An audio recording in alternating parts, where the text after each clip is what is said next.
Hey everybody, Josh the RV Nerd with Bish's RV here at my hometown Coldwater, Michigan store right by the highway, so apologies if we hear some background trucker kind of sounds. Anyway, behind us is the 321 Eagle, and it's been a couple years since I got my hands on this one, and I am glad to see the updates. There was a period of 3 or 4 years. This was my personal favorite couples camping fifth wheel, and it still ranks up there. Don't get me wrong, it's a very straightforward layout. Everybody and their brother builds it, but I think Eagle brings some nice things to the table. But then again, so does every brand. So what's Eagle doing different? Well, one of the things I really like is they have a 30,000 BTU completely whisper ducted air. And there was a few years there, a lot of manufacturers were really focusing on building quieter, baffled air conditioning systems. And it's like a bunch of them quit doing it because it probably costs a couple bucks more. I don't know. But Jayco has maintained dual whisper ducted air in all their bed slide fifth wheels essentially, which means like especially if you're really sound sensitive, if you're laying in bed at night and the air kicks on, it's not going to overwhelm you. You don't got to crank the TV up to 11 or anything like that. They were one of the very first to go carpetless slides, and I like how they do their seating slide. Also, speaking of that, since the last time I've recorded one of these, they've changed their freestanding dining table into what I'm going to call a convertible dinesque, where yeah, it can be a table and 4 chairs, but 2 of the chairs fold away, go away, and the table can turn toward the giant campsite windows to give you awesome campsite overlooks or act as a little bit of a desk area. It is washer and dryer capable, separate units instead of combo, dual awnings, double the warranty of about anybody else, and a lot of other things. But it's also got some stuff some folks won't like. Like for instance, it's a Schwintek bedroom slide. And I know that some people don't necessarily care for that. So I want to share anything I can, good, bad, ugly, and in between. And if you appreciate that, hit that subscribe button. Let's get in there. And since the last time I recorded this, they've condensed and kind of cleaned up their interior decor. They used to offer a dark brown and a white. And now they've kind of merged them and you've got light brown and white. But the white areas always used to kind of look dirty. I think it was called antiquing.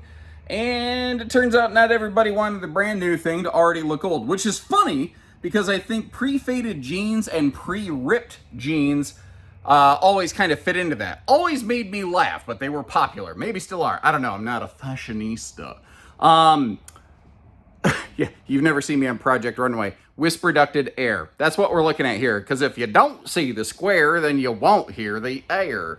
And I think that might be the original nerdism. Some manufacturers used to do that a little bit in the living room, but that was it. Jayco's one of the few brands that's always, well, not always, that started doing it and maintained doing it in both the living room and the bedroom, which really helps keep the noise down in check. Now, what's interesting is, you know, there's light coming in from outside. There's all kinds of light pollution affecting the camera, and that is going to affect the result in how you interpret colors on this video. The camera tries to scale to that, basically. Well, later in the video, I'm going to close the blackout shades, and you're almost going to see the RV color change. And that's why, you know, I'm the guy who makes these videos, and I'm going to tell you, the camera lies, and I don't think you should trust it. You should try to check out one of these in person. Now, your cabinetry is all pocket-screwed lumber core. Not everybody is in fifth wheels. There is still a pretty healthy amount of stapled cabinet styles, although by the time you're at the Eagle price point, that's pretty much gone away. Your theater seating right over here, not very cuddle compliant, but something people don't realize is the left chair, right chair, and middle armrest are all 3 different sections that actually just bolt and bracket together. And it could be, the middle section could be removed or rearranged if you wanted to. But easily one of the best parts of this floor plan is just the massive campsite window coverage that you get with it. It puts all the windows right where you like them. And what's interesting is this RV has a sister floor plan called a 317. And what it does is it flip-flops the theater seat and the entertainment, and it gives you a little bit of a campside kitchenette in a couple's model, which is fairly hard to find.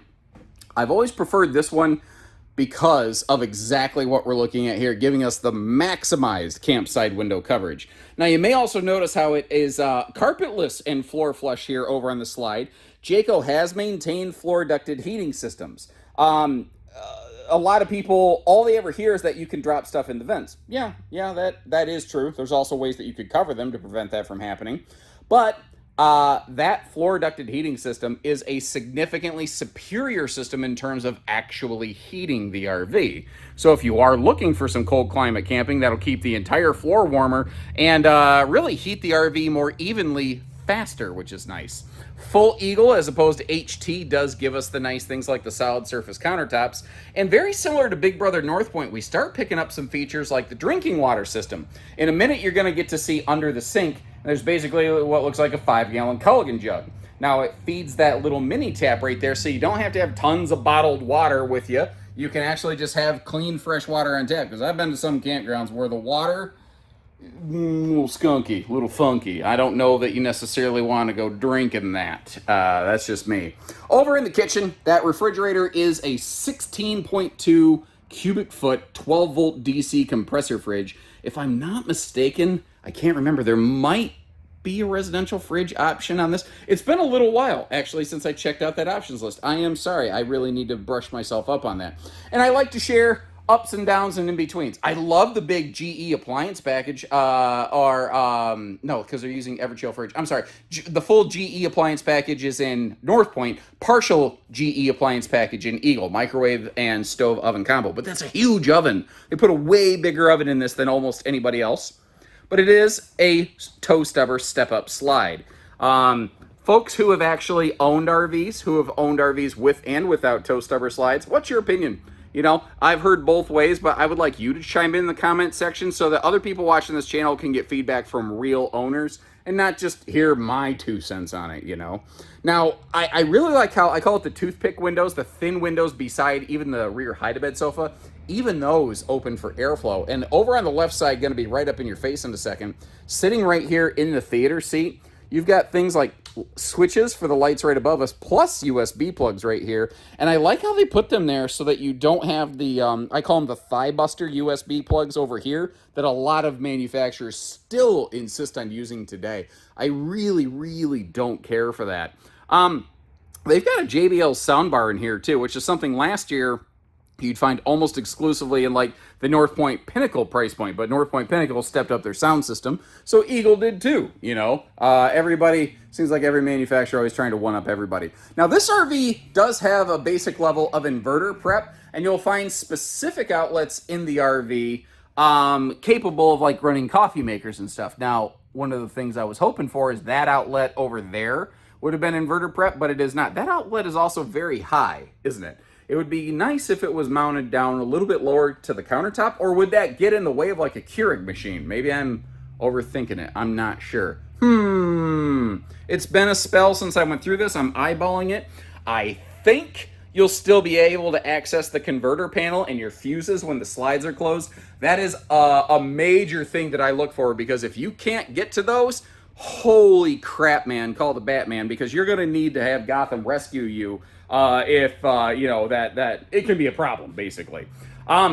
This, though, overlooking these giant picture windows is what I like to call the Dinesque. So we've got the blackout roller shades here, and if you want, the table can turn to a more traditional arrangement, and there are guest chairs and a little bit of storage in it, but it can do almost anything. And I think for the most part, being more of a couples arrangement, focusing straight out the window is something you're probably really going to like. And not only does it have good space under the sink for a trash can, they actually include one. Another interesting thing they do is called the rving shelf. So this giant pantry wall right next to the door, one of those shelves can flip up and there's actually coat hangers in there. So if you want that to be a little entry closet, you can make it be a little bit of an entry closet. It's just kind of whatever works for you, you know.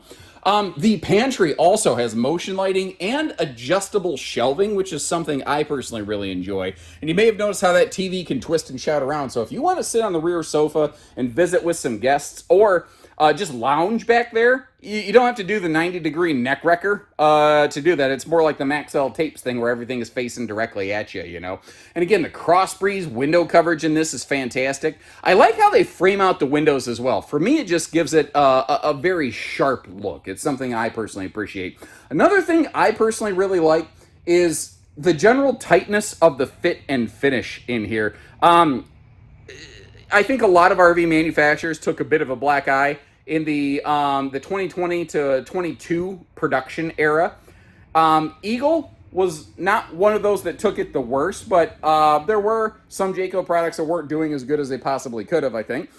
And if you have actually been watching things like consumer confidence ratings and records and stuff, and service records, I did some looking, and what I found with our own internal service data is that Jayco actually had more approved warranty claims, and they were fulfilling more things than most brands in the last 2 or 3 years. But when I looked, it was actually a lot of little stuff like little trim pieces and stuff like that.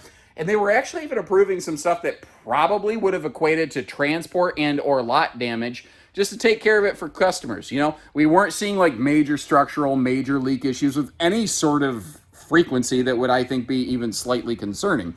So they're a brand who has very quietly done the work, and they've been getting themselves back in order. And again, what I would welcome is anybody watching this, share, do you have a Jayco? What year is it? What brand? Which series of Jayco is it? And how has it treated you? I'd be very curious to hear straight from owners. Now, I got a question also for you. This has their BM Pro smart command system, and I do like that if I want to just manipulate awnings or slides or something like that, I can do all that right here. I can turn on and off main lighting zones without needing to go beep, beep, boop, boop, boop through this whole thing. It's also the climate control, which is, by the way, in case you're curious, the little FBI listening device down here that's called a thermistor, temperature sensor, basically. But do you care about Bluetooth smart command systems? Or would you be just as happy or even happier if it just had a plain old bank of switches? That's what Alliance has always done. And Cougar has recently gone away from their smart command systems, and I'm not sure I disagree, actually, but that's just me. I do like the backlit morning mirror, so when you're doing the zombie, walking in here in the morning, you can see what you're doing. Actually, hold on, let me back up, because this is not the best angle to get to see, but it actually does have, I call it Lipitor storage. It is a real medicine cabinet. And really my only knock personally in this bathroom is just that I don't have a dedicated space for a wastebasket. I would have liked it if they maybe removed that shelf under the sink in there. I think that really could have been a little more effective. Now, it is a true sliding pocket privacy door that you see on the left. So you have a dedicated butt napkin roller and easy reach over there, which obviously also works as a little bit of a head scratcher. And I appreciate how they've, a lot of manufacturers stopped putting doors on bathroom storage for a while. I appreciate how Jayco's really gone back to doing it based on consumer feedback. It wasn't always about finding a way to make something $1 cheaper. Sometimes the juice is worth the squeeze. And did you notice I put the toilet paper roller in there so that you could see, how much space you have in that thing. Speaking of which, you get to see how much space you have in the shower of the old girl right now. Moving forward into the bedroom space, you might get a look at my chicken nugget dad bod in the mirror over there. I usually try to hide myself from it, but I'm almost trying to shame myself into realizing that I've got to get off the dollar menu and I've got to start eating salads and exercising in. I'm probably about 40 pounds over what I need to be. You don't care. Sorry. We are looking at the optional 70 by 80 king bed. If you want a little more room to walk around, which first of all, even when you get the king bed, I don't think is bad. And you see those outlets down there? Those are some of the inverter prepped outlets. So if you want to do the stealth mode, kind of thing, you can sort of do that. Although that's a Schwintek slide. I don't think you should lay in that bed slide while it's retracted. That's usually not what Schwintek's good for. By default, this would normally have a 60 by 80 queen bed, which would include side stands. And so it's been a while since I asked this. Let me ask you guys, king bed without side stands or queen bed with side stands? Let me know. In the meantime, remember, if you don't see the square, you don't hear the air, because you don't see the air conditioner that is directly above us. And Eagle only uses the 15,000 BTU air. So this has a 30,000 BTU air system, which I don't think is too awful terrible. Looking under that bed, it is easy lift. Now, if you're looking at one that has the king bed in stock, notice how the bed base is always a queen. So if you do want to downsize, like if you're shopping one that's in stock and it has a king, you want a queen, you can do it. It won't magically include side stands, but you can put a queen in it. And they've redesigned the Eagle closet a year or two ago So it's now washer and dryer capable instead of combo only capable. Basically, it's going to be washer on one side, dryer on the other. Or you can install a combo, whatever works for you. And they got a serious tower of power of Crocs, socks, and undies storage going on over there. That is a big, tall dresser. I think a year or two ago, I feel like maybe Eagle was including a TV standard and now doesn't. I can't recall. But I don't know. Do you need a bedroom TV standard in one of these, or is it fine if it's without? Now, as we peek around in road mode here, instead of talking about the things you can see, I want to hit on something that relates to travel that you can't see. And that is the Dexter Tow Assist system that is factory standard on all your big Eagle fifth wheels. Some of the smaller stuff doesn't have it, but if it's just a plain Eagle and bigger, like North Point Pinnacle, it has.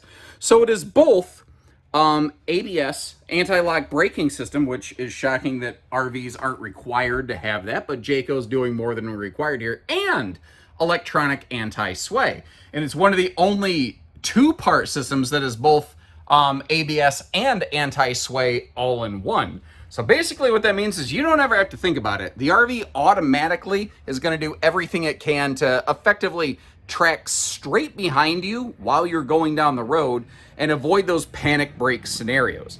Now, I said we'd circle back to taking a look at the converter panel. That's obviously not at all covered, so that is fantastic news.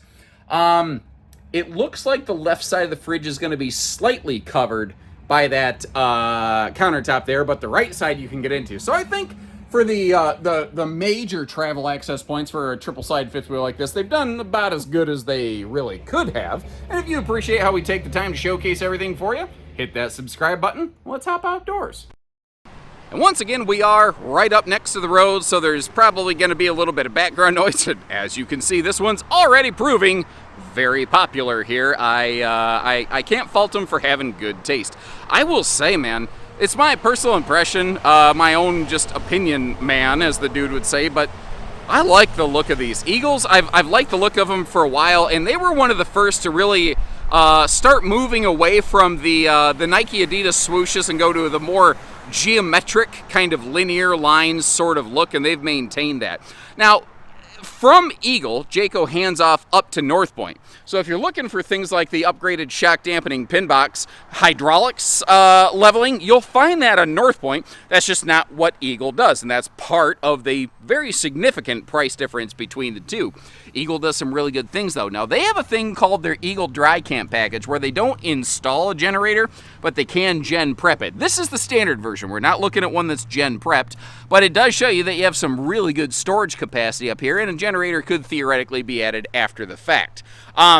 The gen prep will also change from 30-pound propane tanks to 40-pound tanks to give you a little bit more capacity. Now, I found that that's very popular with the boondock crowd, even if they're not installing a generator, just to have the extra propane capacity on hand.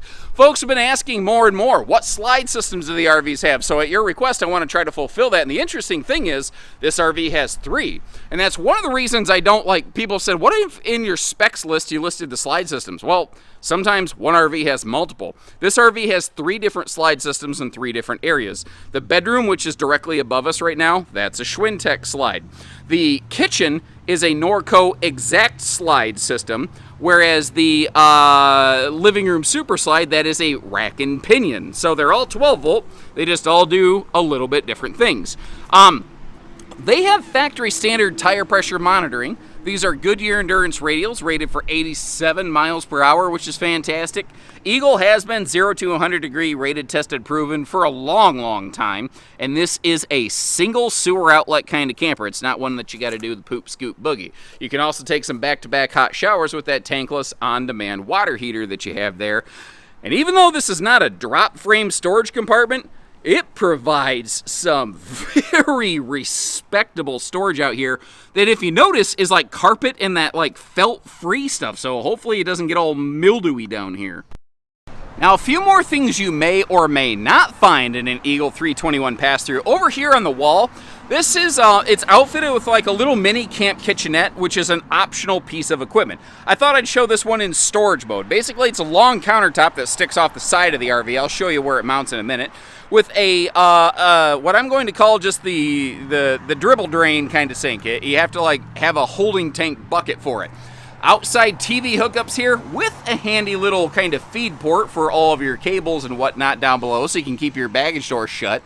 And your charge controller. That is, when you get the one of the solar packages on these, you will tend to get some pretty decent hardware. That's from Go Power, but that is an MPPT charge controller that's 30 amp. If you're not familiar with the different levels of things, there's two general types of charge controllers, PWM and MPPT. And if you can't remember exactly what those mean, basically, more letters in the name means better charging. That's the simplest way I can help you cheat sheet this sucker. It will convert more, radiation from the sun into lightning in your batteries if you are so inclined. That, by the way, the entry step system is one of those strutted systems that will, it'll hold itself up. And it looks like one giant window because they kind of put some eye shadowing in between it. But it is two breeze-through windows. And you see that 2+3 sticker. It's a big Jayco kind of thing where basically every single product that Jayco makes has about double the warranty of industry standard, which is something that they've always just really hung their hat on. Now back here, this is called the J-port. Remember that little outside kitchen counter thing that we saw? Well, basically, this is a receiver hitch that is actually attached straight to the chassis itself. And like a grown man could stand on that thing when it's, slotted in there. And it will, I've got other videos with it on display. I thought I'd just try to show it in storage mode today, something different. But it can give you, some outside prep space. Now, it's an optional piece of equipment. What is standard, though, is the handy little outside hot and cold utility shower. Remember that coily sprayer hose under the bed. Did I show that? If I forgot to show you, there's a coily sprayer hose under the bed that's included with it. Also, to help with everything, that outside kitchen situation does include a big camp griddle. And to power that, what do we call this? It is pointed sideways like a propane cooker hooker, but it's right off the back of the RV, and when the gas comes off the backside, it's a propanus. What name do we apply to this? I need you folks to chime in and be the judge of this. This also has factory standard, they call it towing package, but 3,000-pound towing hitch, which is probably enough to haul me down the road after I hit the Chinese buffet, and a four-way wiring harness and safety chain hooks, so that if you do want to put a small trailer or cargo pod or something behind this, you could do that and even have, like some of those cargo pods will cover your tail lights. So it's nice to be able to have, something doing that. Now, one of the other things to talk about here is their Magnum Truss roofing system. And if you'd really like to learn more about the under-the-skin construction aspects of Jayco RVs, I've got 4 different factory tours. J-Flight, Eagle, your North Point Pinnacle plant, and one of the motorized plants I've also had an opportunity to go through and record. So you can actually see what they look like without the skin, before everything goes on them. But basically, there's a major difference on the roofing. They use plywood roof decking instead of OSB, and it's going to cost, I would say them, but truly, at the end of the day, cost you a couple bucks more. But it is stronger. God forbid something gets wet. Plywood will expand, but it will also return to shape. It doesn't break down like OSB could. And it is one of the factors that gives them about 50% more roof load rating as compared to almost anybody else in the business. So if you're like me and you live in the Midwest where you get crazy snow load buildup some years, that's a factor to kind of consider. We never have snow load roof problems on really any of our Jaycos here. And I've been doing this for about 15 years now. I've seen some wicked winters. But like I said when the video began, there's a ton of builders who make a layout like this. Cougar, Brinkley, Alliance, and everybody in between. Big, small, and in between, So I want to leave you some links in the description. One, to check for pricing and availability, because that's probably an important factor for you. Also, to see the other builders who have made a layout like this so you can compare and see which one might work best for you. And if you appreciate all that we're doing for you, hit that subscribe button, like our video. We'll catch you next time. So take care, stay safe, have fun, and happy camping, everyone.